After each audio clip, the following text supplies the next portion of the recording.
All right, so now we're ready to talk about the minor extensions that we've made to this notebook to deploy to Nextmv. So starting out, we pip install the Nextmv Python SDK along with all of its optional dependencies. We import the packages that we require for this model. And so now comes kind of the core changes that we need to make, which again, it's just a few lines of code. So you can see that we label anything that's sort of Nextmvified within these little comment blocks. And so what we need to do to take this from local to pushed up to Nextmv is create a decision model class or Nextmv model class using the Python SDK. And so we've created that class and called it avocado price decision model. And we've defined a function on that class called solve. And so the expected signature of this solve function is that it takes in a Nextmv input and it returns a Nextmv output. So that's what we've done here, is we've defined that function. We've also just added this line of code to redirect any of the Gurobi solver chatter to standard error from standard out, so we can preserve any standard out printing for the output itself. And so then what we've done is really just copy pasted everything that we just went through above into the solve function. So this is all just existing code. And then the only other changes we make are at the very bottom of the solve function. We've created the statistics block, and the Nextmv statistics is a class in the Nextmv Python SDK that helps you to conform to our statistics convention so that we can do some nice things with it, like automatically pick it up and surface it for your run history and use them to compare in experiments. And so what I've done here is I've just passed in that optimized revenue as the objective value for the statistics. And then I've added some custom statistics for number of variables in the model, number of constraints, and the total wastage. And then lastly, since this solve function needs to return a Nextmv output, we do just that. And that Nextmv output is composed of options, which in this case, there are none. The solution, which is that pandas data frame that we had created up here, and the statistics block that we just created. So that's really it. It's just a matter of creating that class, defining the solve function, doing some copy paste of the model logic in there, and adding the kind of the wrappers around it to take in input and return output. So I will go ahead and run that. While you're running that, Nicole, I just wanted to call out how you did walk through kind of what each of those pieces mean, but really it's just a few lines that you've added there. And I know we've started to get some questions in the chat around this notebook being available. So it's really cool is that Nicole's taken the Gurobi notebook example and just added little pieces of code from Nextmv. So we'll make sure that those pieces of code are available. But yeah, very cool to see how you're actually using the Gurobi example itself. Yes, thank you. Cool. All right, so before we go ahead and deploy to Nextmv, it's best practice to run this locally and make sure that it runs. And so what we've done here is we've instantiated the model with that class that we created. We've created an input, which is, again, that Nextmv input. In this case, if you recall, we define all of our data really in the code itself. So there's no data that's being passed in externally.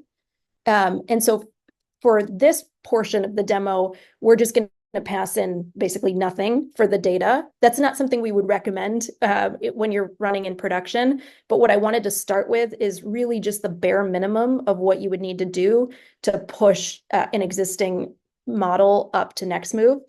And then we'll talk about the likely ways that you would extend this. So in this particular execution, we don't have any data and we don't have any options. We can just pass in the empty set of options here. And then we're really just running that solve function, passing in the input, and we get a Nextmv output. We can see that we got that same solution of 42 million in net revenue. So we can see that we preserved the model result, and we haven't made any changes to the logic, obviously, when we added those wrappers. All right, so all went well locally. So now it's time to push the model up to the Nextmv cloud. And so to do that, what we start with is creating a client with Nextmv. And we configure that using the Nextmv API key from your account. I have this set as an environment variable, so that's what I'm using here. And then we define the application that we're pushing our local code up to. So in this case, I have an application called Avocado Price Optimizer on Nextmv, and I just want to take my local code, push it up there. We also define some model configuration, like the name of the app and any Python requirements that we need to bundle up with that executable when we push it up to Nextmv. And in this case, we don't have any options, so we're leaving that as empty. And then we create an app manifest using the Nextmv Python SDK, just passing it that model configuration that we just talked about. And then lastly, we deploy those local changes or the local code up to the application by passing it an app manifest so it knows how to run it and what it needs. The decision model object itself, the model configuration, and then we just log all the steps along the way. So this takes a couple minutes to run, so I'm not going to run through it now, but I have left the output here for you to see what that looks like. And you can see that we did successfully deploy this, and we have our own custom endpoint now that we can make runs against. So now it's time to try running it remotely on the Nextmv cloud. And we can do that in a couple of ways. So one is we can use the Python SDK to do that using the application.new run with result function. But what I would like to demo is doing this on the platform. So let me make sure I'm logged in. Okay.